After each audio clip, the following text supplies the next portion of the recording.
Hey, Friendo, Steve here. And Larson. And welcome back to Going In Raw, the only pro wrestling podcast you need to be listening to right here at youtube.com/Steve and Larson. Available wherever podcasts can be found. And, of course, taped live on Twitch, twitch.tv/Steve and Larson. On today's episode, we're going to be talking about AEW's Rampage, AEW's Battle of the Belts. We've got some G1 results from over the weekend. We're, of course, going to be talking about Smackdown and the return of Karrion Kross to the WWE. And we've got some conspiracy theory talk about Vince McMahon running a shadow government in the WWE. But let's get back around to Karrion Kross. Later on in the episode, We're going to talk about his actual Smackdown re-debut, or I guess debut. He was on Raw before. But first, let's talk about that. We've got some backstage details on Karrion Kross and Scarlett's WWE return. Yeah, so Friday afternoon, Fightful Select reported that WWE had some interest in bringing back Karrion Kross. And as you mentioned, it turned out to be the case because he did have his WWE re-debut, his SmackDown debut this Friday on SmackDown. Scarlett was there with them. He had what seemed to be his full NXT entrance. We didn't get to see it because he attacked Drew McIntyre before he got in the ring and screamed, and Scarlett was doing the lip syncing. But I'm guessing we're going to get at least most, if not all, of that. And then shortly after Kross's return, Fightful Select had some details on why Kross was brought back and inserted directly into the main event scene, reporting that one of the pitches for Kross would see him become part of this Roman Reigns-Drew McIntyre feud. And apparently, challenge for one, not both, one of Roman's championships. Fightful had been told that USA Networks wants a top title on Raw more regularly, with USA even pitching an interim title for the Red brand, though Fightful notes it's unclear if that pitch was, quote, seriously considered by WWE. PW Insider is reporting that as of right now, Kross, quote, will be positioned as the number 2 heel behind Roman Reigns, and adds that after Kross and Scarlett were released last year, quote, there was regular communication between them and WWE, so the change in power worked in their favor. Even with the Fightful thing prior to SmackDown, I was not expecting Kross to show up on SmackDown, much less show up and beat the hell out of Drew McIntyre and have Scarlett put the hourglass there on the apron for Roman. Was not expecting that. Regardless of what you think of his time in NXT, he got a raw deal when he got brought to the main roster. Losing his first match to Jeff Hardy. They put a helmet on his head, had him wear suspenders. There is no way that under Vince, he was going anywhere anytime soon to WWE. He got released. Now he's back. Triple H understands how to present Karrion Kross. His entrance in NXT was awesome. He looked like a star. He was presented like a massive star. And you know, even in his NXT days, we thought he'd probably fare better on the main roster, where work rate isn't as high as a priority as a lot of other things. Because he's a good promo, presentation is off the charts. If he could put on decent matches, which in the past he has, prior to NXT, I think he'll be fine. Yeah, dude, I agree completely. Here's one thing I just don't foresee Triple H doing, and that's putting people through weird tests of like, oh, can you hack? Can you still get over when we bury you? Can we squash you to Jeff Hardy in 2 minutes, and then the next week do it again? Even though that didn't happen, but that was the report was he was scheduled to lose again to Jeff Hardy. Can you dig yourself out of this hole? Can we make you look like an asshole and still get over? I don't see Triple H playing those games. If he sees somebody who has obvious strengths, if it's his presentation, his obvious good promo skills, his natural charisma, Scarlett, and if his wrestling is serviceable enough, man, we've seen people reach the heights of pro wrestling with less than that. So I think that Triple H is going to want to feature people's strengths and try to hide their weaknesses. Absolutely. Why wouldn't you want the best for all of your people? It just makes you more money. It just creates fans, as opposed to, hey, let's put a bucket on this dude's head, set him out there looking like an idiot. He looked like he was not confident at all when Kross came out against Jeff Hardy. Let's just do something really confusing with the guy and bury him on arrival. I don't see Triple H doing that. It doesn't make any business sense to do that to anybody. And let me mention that. Sorry, go ahead. Oh, well, what you said about Kross was absolutely right. Like, he's got his strengths, he's got his weaknesses. He's not a work rate guy. And on main roster, I mean, it's still difficult to tell exactly how this is all going to shake out in terms of main roster. Is main roster going to start skewing towards, we've seen it started to skew towards longer matches anyways, but I suggest that maybe we're going to get, longer matches, but also matches that really enhance somebody's strengths as opposed to, not doing a great job featuring their weaknesses. And so yeah, I think this is terrific for Karrion Kross, but sort of a bigger story is buried in this Karrion Kross backstage detail stuff. And that's the idea that USA wants a top title on Raw. Yeah. They've pitched an interim title, which is interesting. And we might get that. Now, when I saw that, it kind of lines up with what we've already seen, because what did they do on that first Raw back from SummerSlam? They gave us a package showing how prestigious the US title is. And I wonder if Triple H is going to say, hey, USA, just wait a second before we do that, because we can make this US title into something pretty cool. I don't know if that's going to fly, and I don't even know if that's the case, but it wouldn't shock me if they're like, hey, you want a title? Let's go ahead and make this a top title on Raw, and Roman's going to be, still the Universal Champion. Maybe that's a solution. But I don't know, because otherwise I don't know how you get that title off Roman. Is it a triple threat where Roman doesn't get pinned? And how would they justify it? Look, it's wrestling. You can write it. But how would they justify, oh, yeah, I only want the WWE title up for grabs, Yeah.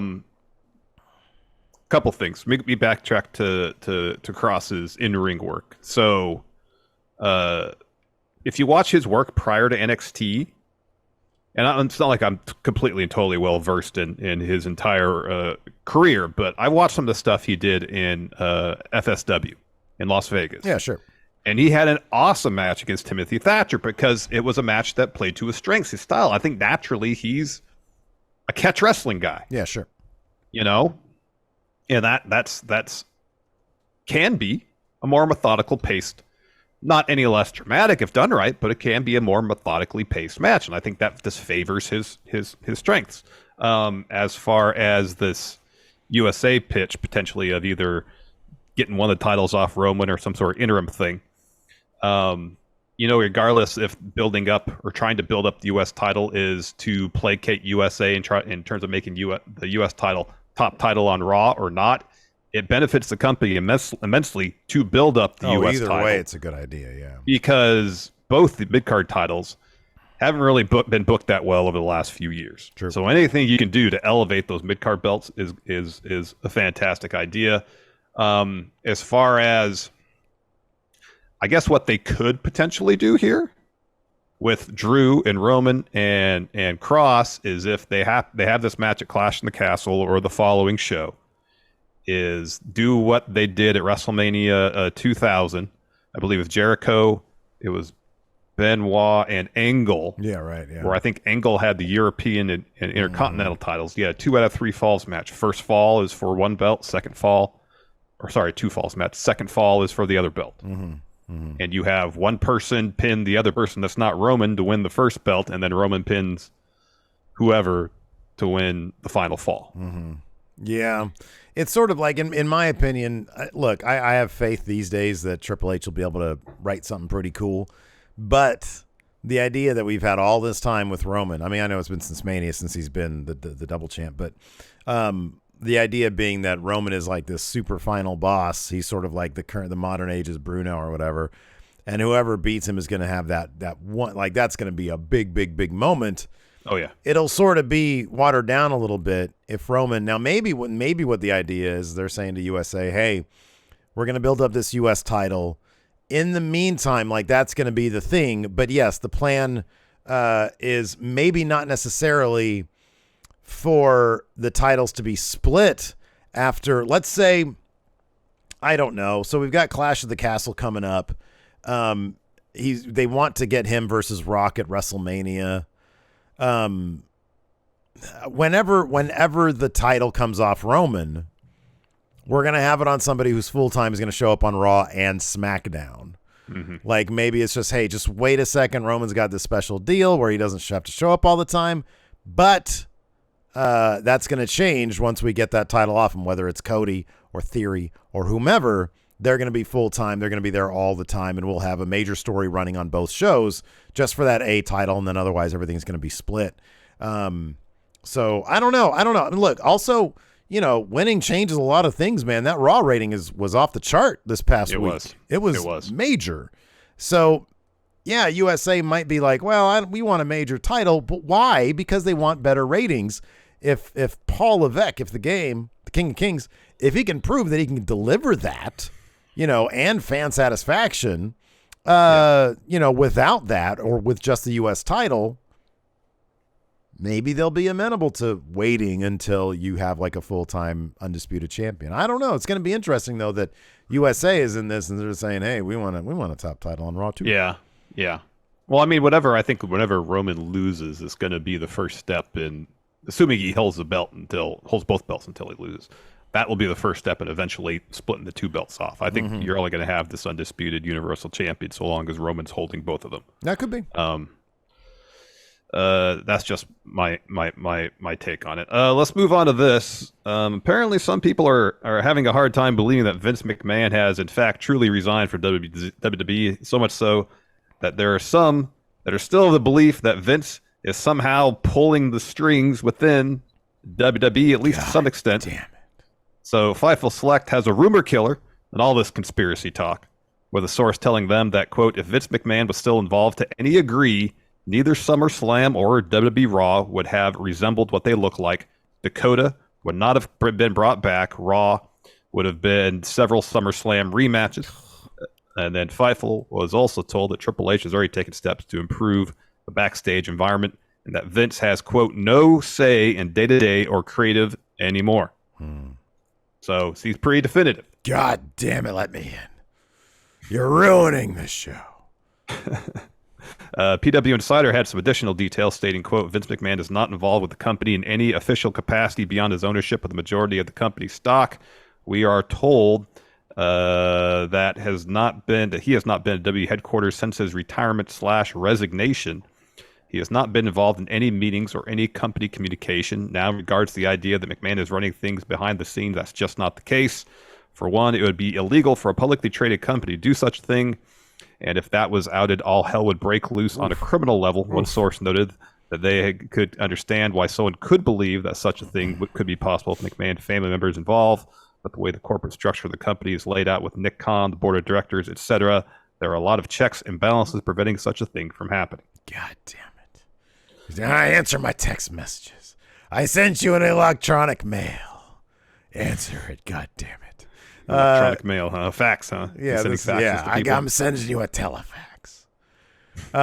Yeah, dude. I mean, look, it's not like some fucking mom and pop shop over here. This is a big deal. It's a publicly traded company. It's $1 billion company. Could Vince McMahon text Stephanie? I get the feeling Stephanie's the kind of person, okay, Dad, sure, whatever, and then she just does whatever she wants to do because they have that layer of, security. Hey, we could do whatever the fuck we want around here. And it's proven out, things are different. It's great. Yeah. I mean, I think alone, as mentioned here, Dakota coming back, Kross coming back now too. Yeah. Oh my God. Those are pretty clear signs already. If nothing else. Yeah. Those are already pretty clear signs that someone else is in charge of this company and not Vince. Yeah. Because those things wouldn't have happened under Vince McMahon. Yeah. So all those awesome comments on our YouTube, it's always the YouTube comments, man. It's always YouTube comments. Lol, Vince is just going to run things from home. Lol. No, what? No, he's not. Where do you come from? Where do you come from? I like this. Maggie says Vince cosplaying as catering employee to see the ongoing. Yeah, Oh, exactly. it's like when on We Book Raw and Yeah. Braun lost the loser leaves WWE match, so he came back with various vocational gimmicks. Well, dude, he had to be a janitor. He was trying to come back. He had to be a chef. He was trying to come back into the company. Mm-hmm. Vince is Mm-hmm. going to have to, maybe he can apply for like a PA position. Could be. Maybe Be a writer's assistant. he should check Glassdoor first and see what it's like working there if he wants to do that. Enforcer says, check your CompuServe email. Damn it. Check your AOL. Didn't you hear? You got mail. Oh, listen to this, though. PW Insider is also reporting that John Laurinaitis, Johnny Ace, has been officially quietly let go by the company. We're told that the termination happened within the last week or so, and it was, for obvious reasons, being kept very quiet beyond a very small circle. We are working to confirm when the departure took place, but every source to a person made it clear, Johnny Ace was let go. I'm gone. No more Johnny Ace. My role as glad-handing yes man is officially done. Yeah. Womp womp. Yep. I need to get on my little stream deck here. I need to get like a little sad music violin thing playing. Oh, or do you need the womp womp womp Yeah, right. horn? Here's the laughter here. Why are you laughing at me? Stop laughing at me. Why are you laughing? It's not funny. Get out All of right, here. Don't tear your voice up too much. We still got like an hour of show left. All right.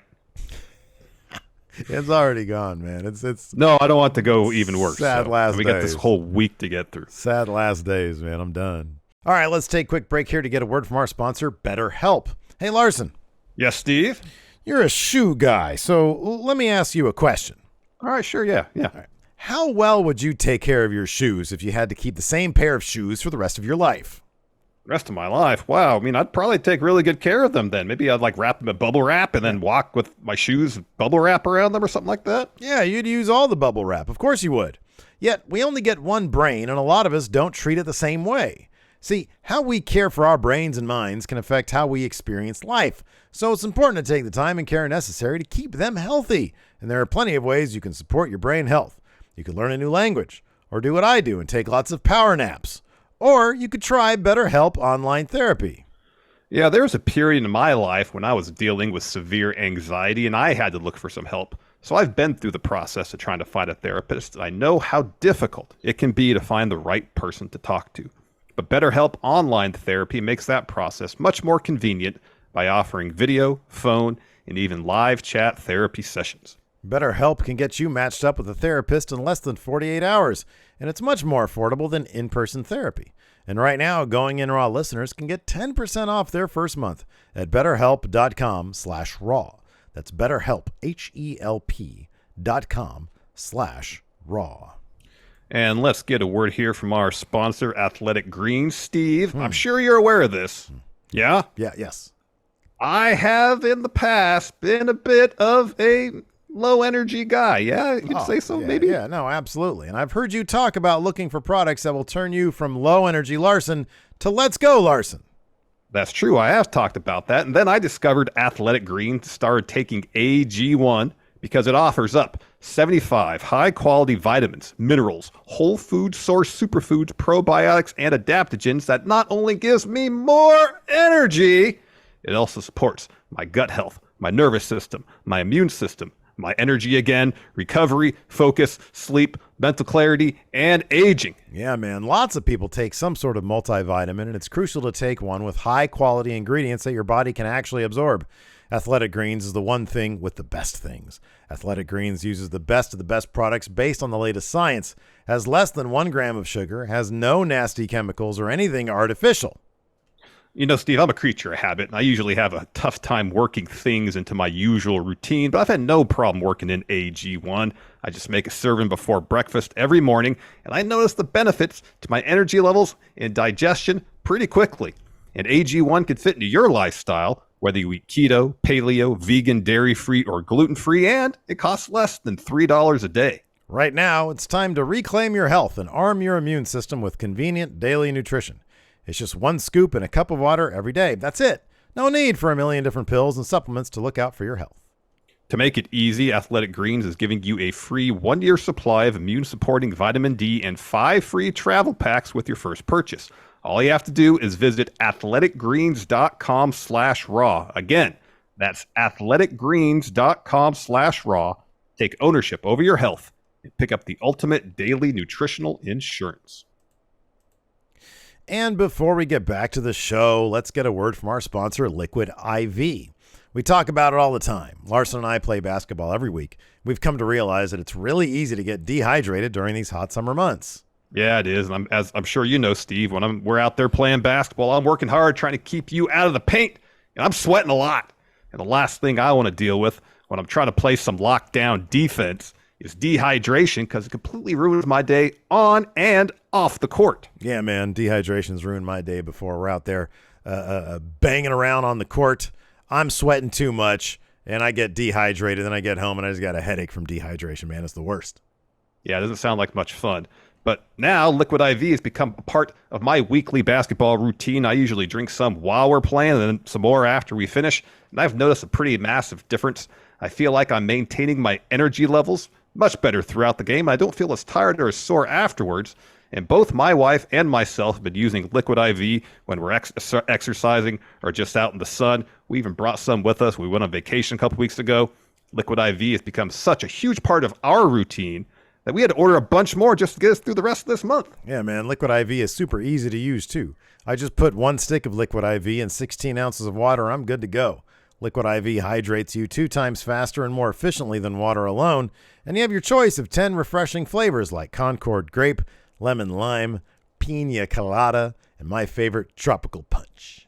Oh, I've really been liking the Lemon Ginger of late, so grab your Liquid IV in bulk nationwide at Costco, or you can get 25% off when you go to liquidiv.com and use code RAW at checkout.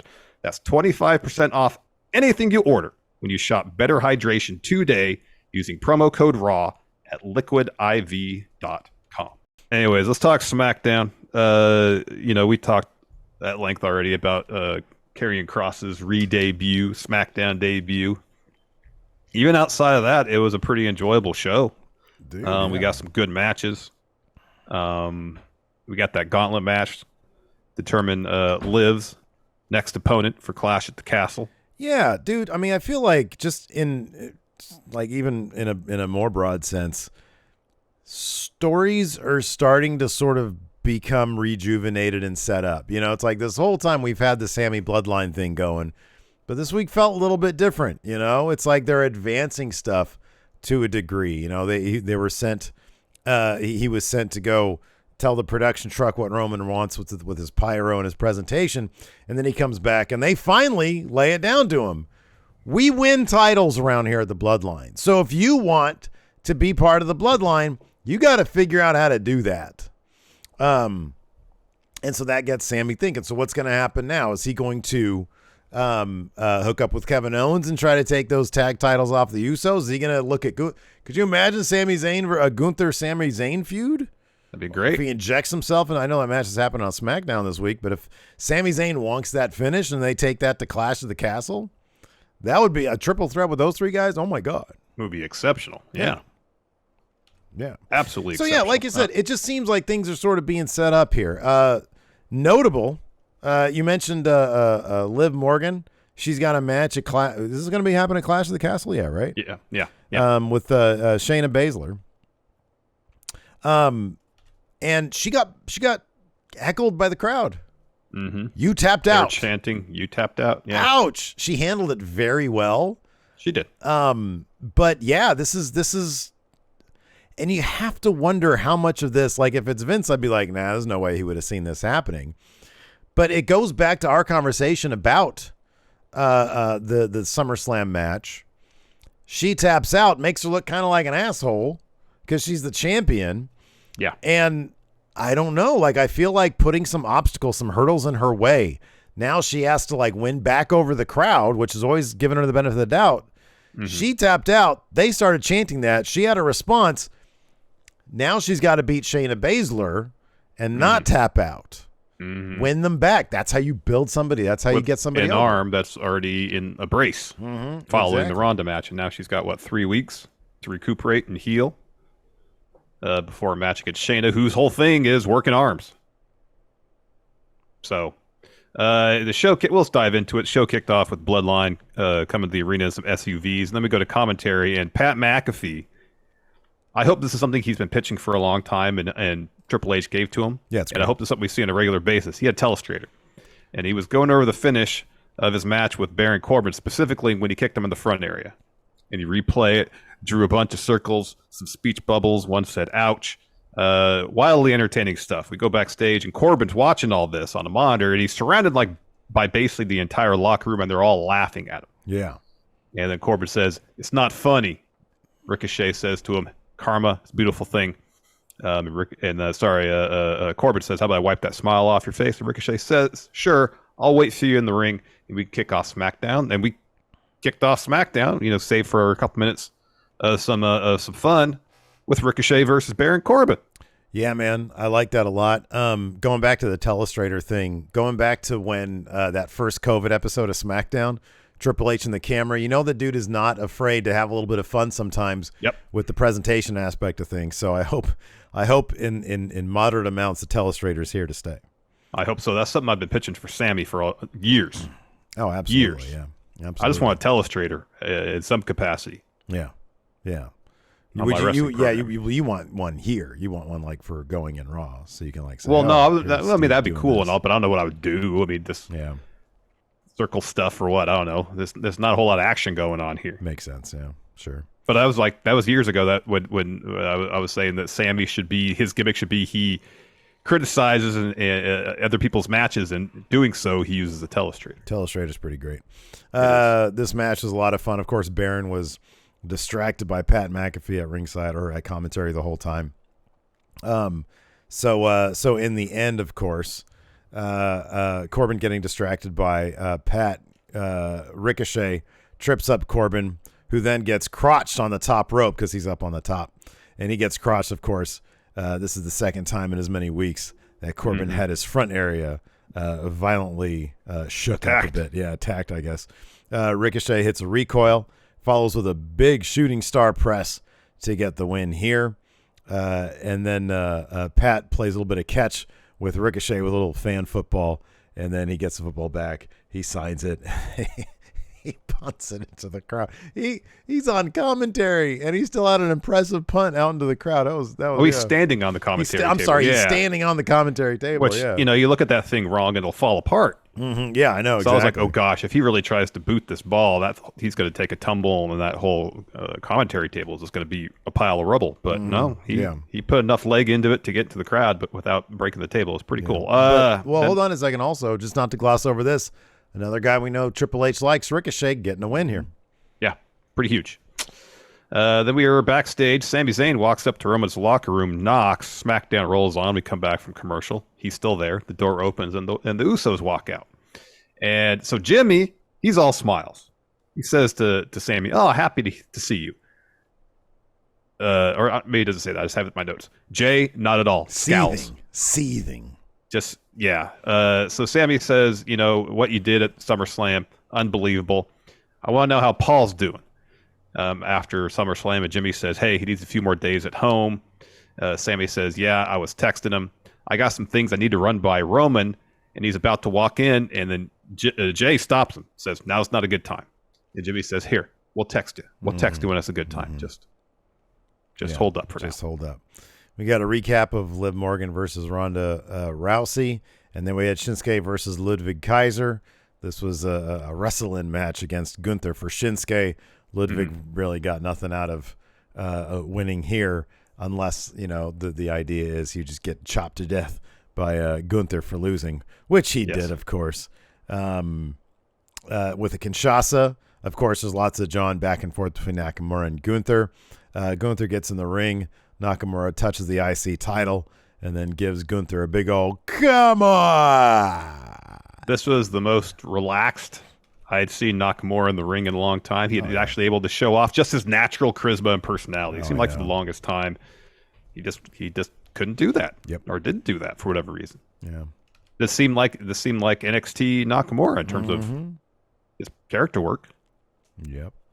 After that, we had a Kofi Kingston interview. Gives us some updates here. He says Woods is holding up fine, recovering. He said it's just going to be a matter of time before he's back on SmackDown. He says, we'll always get back up when the Vikings knock us down. It's time for me to make the Vikings pay for what they did to Xavier Woods. Mm-hmm. Then we're back in front of Roman's locker room door. Sammy knocks again. Again, the Usos come out. Sammy says, hey, I don't know. I don't get good reception here. Have you texted? And Jimmy goes, oh, we were just about to. We need you to do a favor for us. He says, usually Heyman takes care of this. He's not here, though. He says, you need to make sure that everything with Roman's entrance tonight is perfect. The pyro, the music, lighting, everything.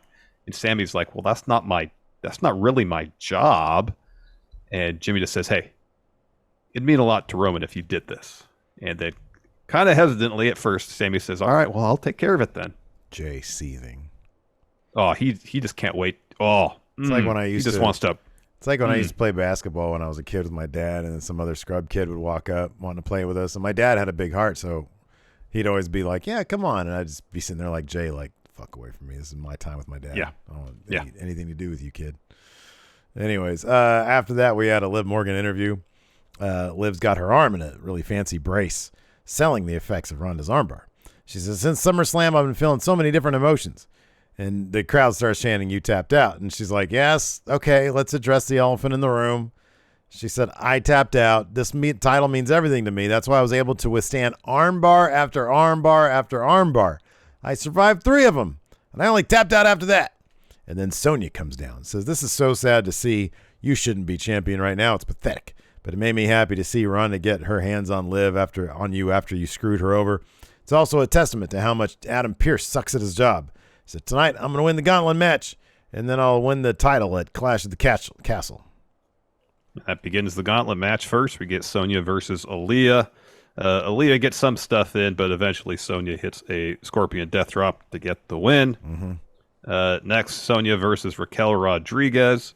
This begins Raquel's run through a vast majority of this gauntlet. She beats Sonya with her finisher. Next, Shotzi. So at one point, Shotzi's got Raquel an abdominal stretch. Raquel reverses that to a fallaway slam, and then like the Vader bomb elbow finisher to get the win. Then Xia Li is next, and Xia starts working Raquel's leg. Mm-hmm. They're setting up the story of how she's going to get eliminated for this gauntlet match. Eventually, though, she wins the same way she did against Shotzi, fallaway slam, elbow, power bomb for the win. Next is Natalya. I thought Natalya might be the one to eliminate Raquel. I was a bit off. Natalya does manage to lock on a sharpshooter after attacking Raquel's knee throughout. Raquel gets the bottom rope. So Natalya's in the corner hitting some punches, and Raquel just powers her up, bang, powerbomb. She wins again, and then Raquel versus Shayna Baszler is the final contest of the gauntlet match. So Raquel's going for that elbow drop. Shayna catches her on the way down with the clutch. Raquel gets to her feet, rolls up Shayna. Shayna kicks out, and then she wins with the roll-up on Raquel. So, as mentioned earlier, she'll be facing Liv Morgan at Clash at the Castle. You know, you had mentioned also about Nakamura feeling a bit more like NXT Nakamura. Same with Shayna. Mm-hmm. Shayna came out. You can tell there was none of that. She probably didn't get some weird speech from Vince on the back there about "Don't worry about work rate, pal." You know, I guarantee you, Triple H probably was like, "Hey, go be a badass. Go be what we know you are." And she acted like it out there, man. It was good. Yep. After that, we got Viking Raiders versus a couple of local enhancement talent. I didn't get their names. I'm sorry. Viking Raiders destroy them. They powerbomb one of the dudes on the other dude. Oh, did you? I'm sorry. Did you do the Sammy thing with Roman's locker room? Oh, I skipped that. No. So we finished this. So so that happens. Kofi hits the ring with the kendo stick. He destroys it over the Viking Raiders. There's a match next, but first, let's go back in time and talk about Sammy outside of Roman's locker room. Mm-hmm, yeah. So Sammy goes over there. They come out. He says Roman's entrance. And at this point, Jay is like doing everything he can not to just strike Sammy. Mm-hmm. He says Roman's entrance is all taken care of. He's like, I need to talk to Roman, though. Jimmy says, man, that's not going to happen tonight. Sammy's like, what? He's like, look, am I part of the group or not? And Jimmy's like, well, Jimmy says it's not going to happen. And Sammy said, dog, am I part of the group? He said, dog. Yeah. He said, am I part of the group or not? I'm an oos. I'm an honorary oos. And then Jay says, look, the bloodline powered up at SummerSlam. If you don't start pulling your weight around here, you're going to get the boot. Go win a title, man. Yeah. Yep, that's the inference. Go win a championship. All right, let's go back. Sorry, let's go back to the future. So after the Viking Raiders destroy Enhancement Talent and Kofi comes to the ring and destroys a kendo stick over the Viking Raiders, we have a match. Eric versus Kofi Kingston. Eric got a bunch of his stuff in. He was dominating through the first, 2/3 of the bout.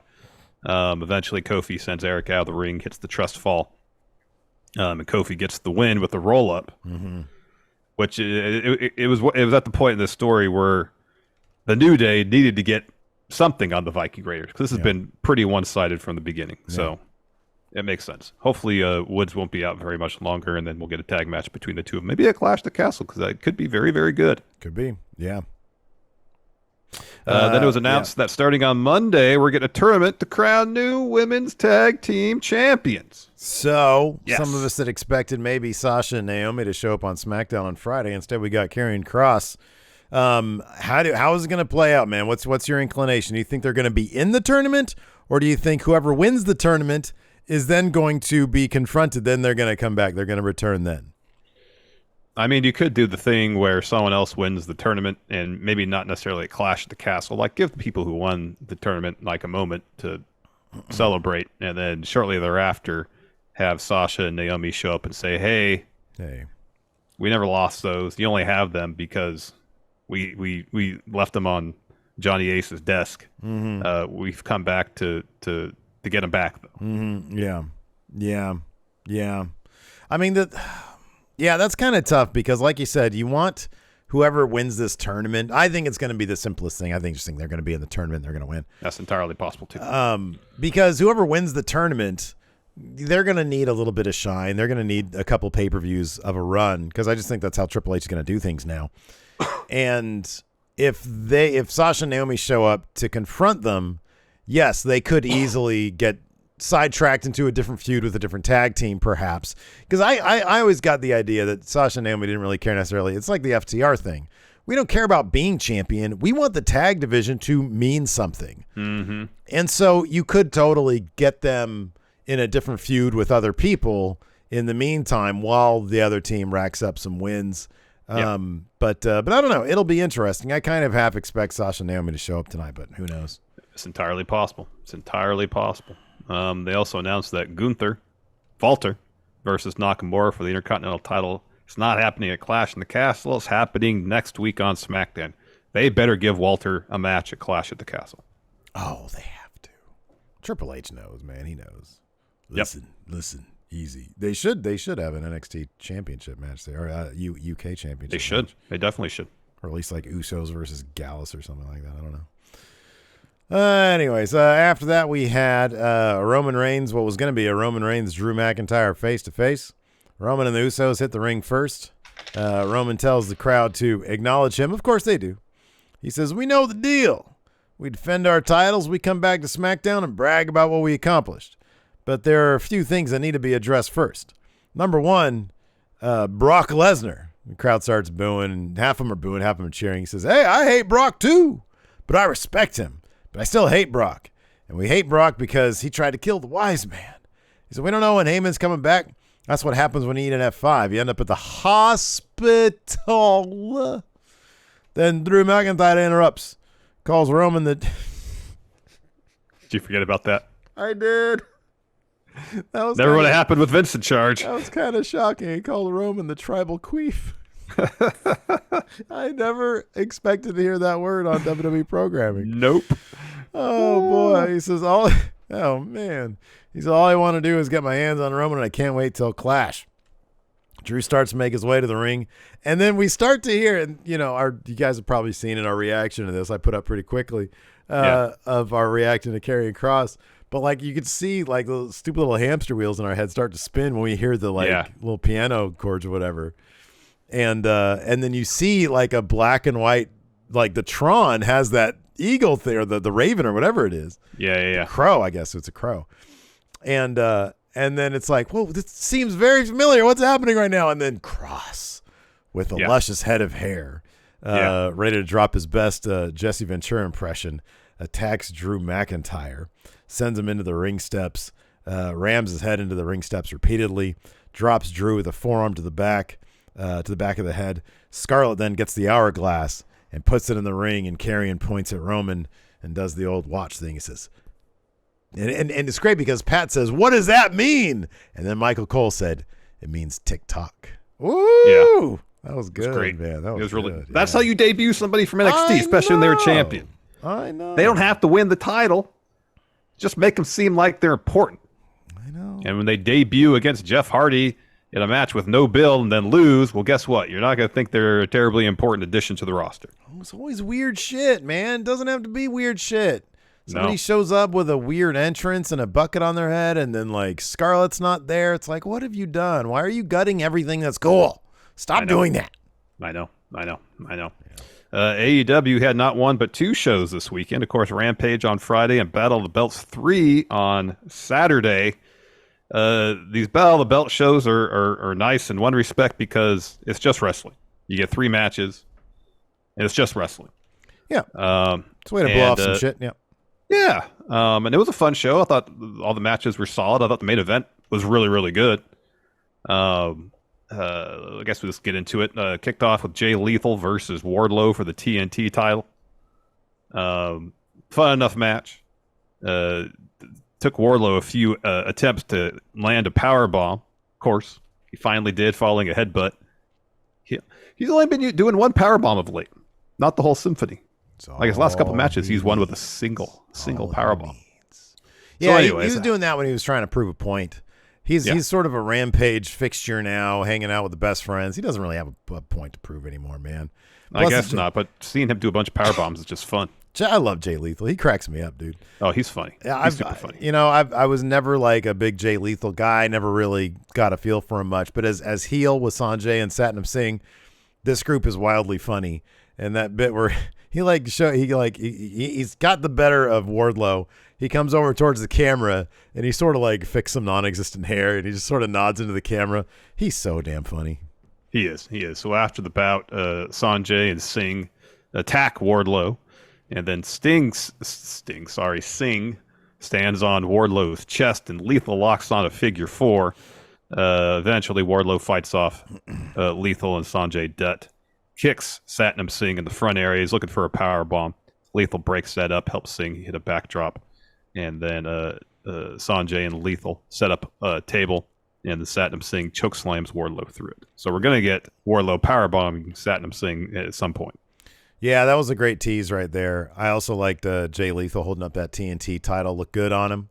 I don't think that's going to happen, but that'd be kind of cool. That TNT title, they showed. Before I saw the show or looked at the results, I saw an image of Jay Lethal holding up the title. Oh, and I was like, "Oh fuck! Did they really do that?" Because I think I saw somewhere that like the TNT at every Battle of the Belts, the TNT title's been defended at. It's changed hands. Oh, it's changed hands. Wow. Yeah. After that, we had Jamie Hayter versus Thunder Rosa. Man, Thunder Rosa was doling out some damage to Jamie Hayter. Apparently, Jamie Hayter came out with like a broken nose or something. Broken nose, yeah. Yeah, and I don't know at what point it was, although I did there was like one close-up where it looked like it was crooked. Because it wasn't like we usually break it, like there's some blood that happens. Yeah, usually there's blood either through the nose or like the bridge of your nose will get busted open, yeah. This just looked like it was crooked. It was kind of messed up. But there was that bit where Thunder Rosa gives that sort of Saray-esque drop kick through the ropes. Yeah. I don't know if it was that or something else. But I mean, the way Hayter sold that too, she just like tumbled to the floor. It was great. Yeah, no. This match is absolutely killer, though. Jamie Hayter gets a backbreaker, gets 2 with that. A brainbuster gets 2 with that. Britt and Tony Storm brawl outside. Tony hits her with a DDT off the steps, and then Rosa rolls up Hayter for the win here. And the idea was Hayter like kicked out like right on that 3. Yeah. And so I don't know if they're going to run this back or anything, but Rosa was really selling this like she got away with one, you know. Yeah. It was a really strong showing for Jamie Hayter. We got a quick FTR video package. They're going to have a match on Dynamite this Wednesday at Quake by the Lake. And then we got our main event, Konosuke Takeshita taking on Claudio for that Ring of Honor title. I think Takeshita's excursion here in the States wrapping up. I think so, yeah. This is the feeling I get, yeah. Yeah. And if this is his last AEW match, what a heck of a way to go out. It's been a very memorable run for him, yeah. It has been. Yeah, this was awesome stuff, especially going down towards the finish. Claudio catches a jumping knee from Takeshita hits a Death Valley driver, uppercut, lariat, elbows, and then a Ricola bomb to get the win. Ricola. We also had Rampage go back further in time to Friday. For Rampage, we had Jon Moxley versus Mance Warner. They did a really great Mance Warner video package. I saw this, I don't know, Twitter was lighting up this video. This guy complaining on TikTok about, AEW debuting people that we haven't heard of, or not haven't heard of, but like a general audience might not be aware of. And I'm thinking to myself, they always do these things where Excalibur does a really good job explaining who it is. They introduce them properly. When I was first started getting into wrestling, right, and I'd watch, when I first started back in college, I was more of a WCW guy, right? Yeah. I always loved this kind of shit, like just being introduced to new faces coming in. Like, I don't know. I dig that stuff. I don't know why people would complain about that. Back then, it was not as easy to, well, I mean, you couldn't just get on your phone and go to Google and say, Mance Warner and look up, or, like when Al Green came back to WCW. Yeah. Who is Al Green? He had to like do a little searching. Oh, he used to be Kevin Nash's tag team partner. You'd have to get into an AOL chat room. Something like that. Like, who's this guy? And then, chat starts blasting your mom or something. So it was all just shitty chat rooms. Yeah. It's super easy now once they announce, hey, this person's going to be on Dynamite, to go and do a little research and find out who they are. But yeah, they always do a at least decent job of setting you up for who this person is and why it's a deal that they're on the show. Yeah. I mean, look, if you're gonna make an argument about it, maybe you could say, hey, and I saw what we talked about this bit in the pre-show, even with Konosuke, with Takeshita. There are other people signed to the AEW roster who just do not get screen time. They don't get, and it's like, yeah, maybe instead of putting a guy who's on Excursion or a guy from GCW in this role against Moxley, maybe you should be featuring people who are on your roster. That's actually a fair point. That's actually a good faith argument. Yeah, that's a fair point. Claiming that you need to stop what you're doing and then research Mance Warner for a number of hours is a really silly bad faith argument, when it's like, A, they tell you who he is, and then B, you have the entire, like, you could literally just Google his name right here while you're sitting on your couch and then just read up on him a little bit. Oh, that's kind of interesting. But they show you a video recap of the guy. Like, they tell you about him. He explains him. And Mance Warner is the type. He is such a fully formed character. You take one look at this guy, listen to one paragraph of him talking, and you know who he is. I don't know. I like that kind of stuff. I do too. If nothing else, when AEW does this, it's another example of them saying, hey, there is a world of wrestling outside of AEW, and we embrace all that. And yeah, if you want to make the argument that a full-time member of the AEW roster should have got this opportunity, that's a fair argument to make. But to say, hey, there's more to wrestling than AEW, and we're going to show that to you, I think it's pretty neat. Yeah. And it's getting people like Mance Warner, who, he's a pretty huge name for GCW, but get him on cable television and help build up his brand. Yeah, Dang MQ is also pointing. He's also doing a second stint right now in MLW. So yeah, I don't know. And I thought this was a really terrific match. It was like a long match too. This is pretty good. It was a solid bout. Yeah, it was solid. Of course, Mox gets the win here. He hits Warner with a bunch of Danielson stomps, pile driver, more stomps, chokes him out. Mance Warner passes out. Mance Warner gets busted open. But a really fun bout. Yeah. I mean, as in terms of Mance Warner's kind of first huge showing on cable TV. Yeah. It went pretty well. Yeah, no, I thought it was good. After that, we had a Ricky Starks interview. He comes through the door, but he's approached almost immediately by the factory.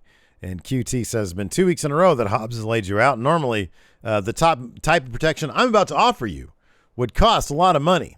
But for Ricky, it's on the house. And he's like, what are you guys talking about? And he's like, where'd you get this fool from? And he points at, so what is Camarado's gimmick now? I don't know, but he had a lollipop and he had like a hat on and he shaved his beard down. So it looked like if you go to Spirit Halloween store. Yes. And you get a pimp outfit. Yes, that's what it looked like. Spirit Halloween. That's what it looked like he was doing. That's what it looked like, yes. And so Aaron Solo speaks up and says, hey, same old Ricky, always cracking jokes, just like you were when we were a tag team before we came to AEW. Again, there's a world of wrestling outside of AEW. He says, I know you better than anybody else, and I don't blame Hobbs for doing what he did, but I'm telling you, as your old friend, take this help. And Stark says, I don't need your help. Get out of my way. And he storms past them and leaves. Mm-hmm. Yep. After that, we had Konosuke Takeshita versus Ryan Nemeth. Takeshita wins this with a running knee, and then Pretty Peter Avalon attacks him from behind. Takeshita drops him with a knee as well. Mm-hmm. We had an Orange Cassidy and Best Friends interview. What's her name again? DDP's daughter? Lexi Nair. Lexi, thank you. She's like, hey, what do you guys have to say about Jay Lethal trying to break Orange Cassidy's leg? And Chuck says, well, Jay Lethal tried to break his leg. He says, and as a group, we haven't been doing great. You know, none of us are ranked in the top 5 for singles. We're not ranked in me and Trent are not ranked in the top 5 as a duo, as a tag. And then Trent says, you know, we need to stick together. We're at our best as a trio. Maybe we should go after the trios titles. And then they put their hands in. And Danhausen happened to be, it was like obvious as day too, because there was like a sort of a male nurse just sort of looking in the other direction, but he clearly had white face paint on. So he turns around and he puts his hand in too, and he does the old Joker thing from Dark Knight where he takes off the thing and everybody realizes who he is. Yeah. I'm Dr. Danhausen. And then Lexi goes, oh, you didn't know? It's Dr. Danhausen. Dr. Danhausen, yeah. That was pretty funny. Then we got Madison Rayne making her AEW in-ring debut versus Layla Gray. Stokely Hathaway at one point was jumping on the ring steps to distract Madison. That allows Layla to knock her off the apron. Rampage rolls on. We come back from commercial. Rayne hits a Northern Lights suplex that gets 2. She looks for a stunner. Layla escapes. Eventually, Madison blocks an X Factor, hits a sliding lariat, then a crossroads to get the win. Jade Cargill walks out. She says, good help is so hard to find. I knew I should have handled you on my own. You being Madison, she says, this is my show. And as we all know, I'm big on charity, and I have an open challenge on Dynamite.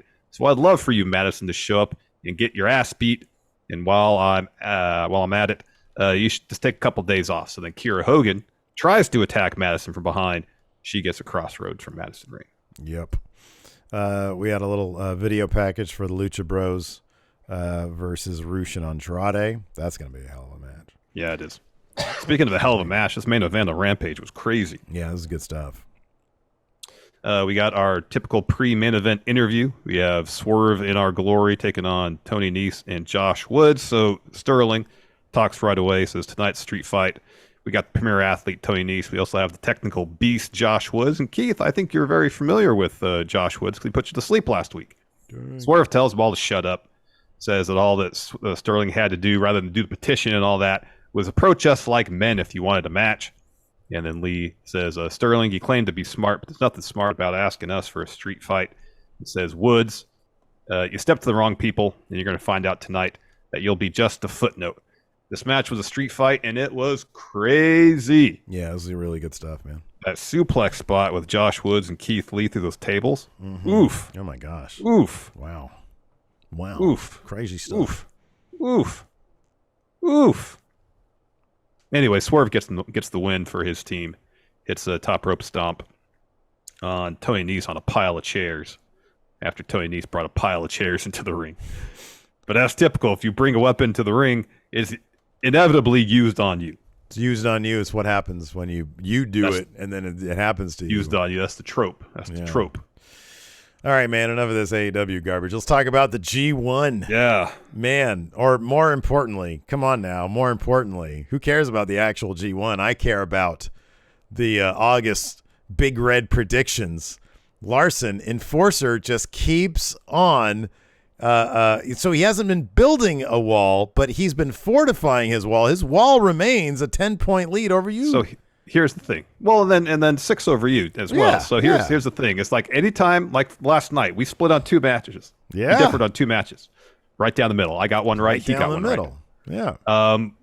I counted. You and I differ on 4 matches. Oh, no. And then the Enforcer and I differ on quite a few still. And that means as well, you and Enforcer differ on quite a few. It's still anybody's contest here, especially once we get to semifinals and finals where point values for wins are increased. You and I have pretty much the same semifinals and final. Enforcers are quite a bit different. So he can have this lead go into the semifinals and finals, but if things don't go his way the last 2 rounds, he could still lose. Yeah, if things don't go any of our ways, he'd probably win because he's got this wall that he built, does. man. Yeah, absolutely. It's a long road for us, man. More for you. Anyways, let's see here. Night 12 of the G1. Yoshihashi defeated LP. Shingo Takagi defeated Will Ospreay. I needed that one. Lance Archer defeated Toriano. Jay White defeated the Great Hokan. Yeah, he's undefeated so far, Jay White is. Yeah, I had Ospreay going undefeated, not Jay White. And Zack Sabre Jr. defeated Hiroki Goto. And then night 13, Tom Lawler defeated Bad Luck Fale. Juice Robinson defeated LP. You had Jonah getting a huge win over Okada.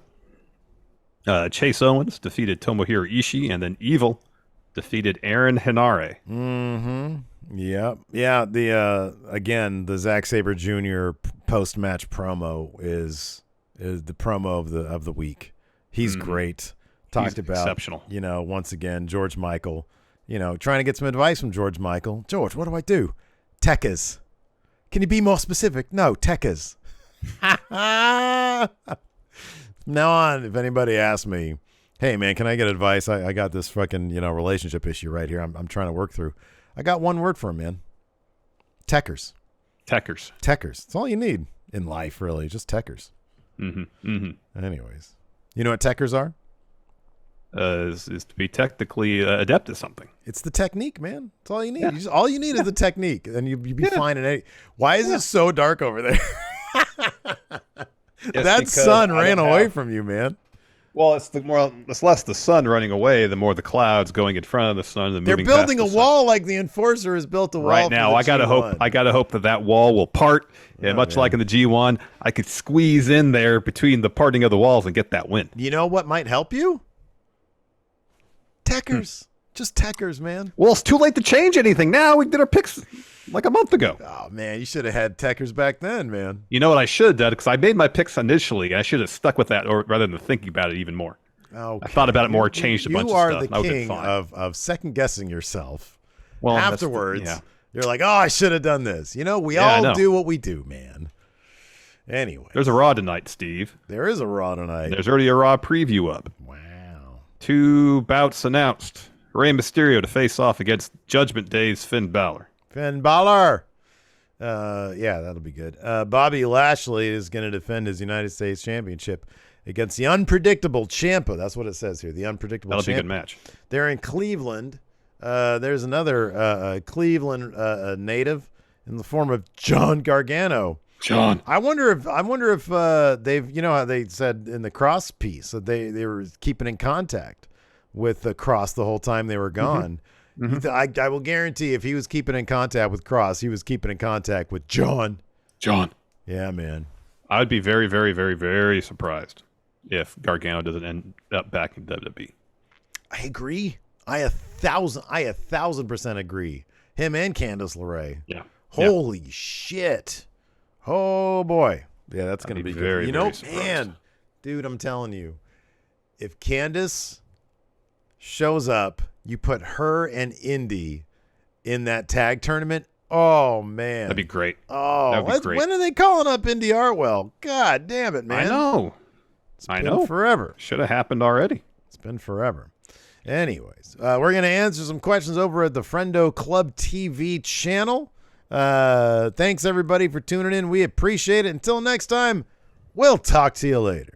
Goodbye. Hey, what's up, everybody? This is Stone Cold Steve Austin impersonator Phil McDonald here to tell you to go support Going In Raw and Friendo Club at patreon.com/Steven Larson. They got bonus episodes, ad-free audio, a weekly newsletter rounding up the weekend wrestling news, and a bunch more. Patreon.com/Steven Larson. Go support or get hit with a stunner.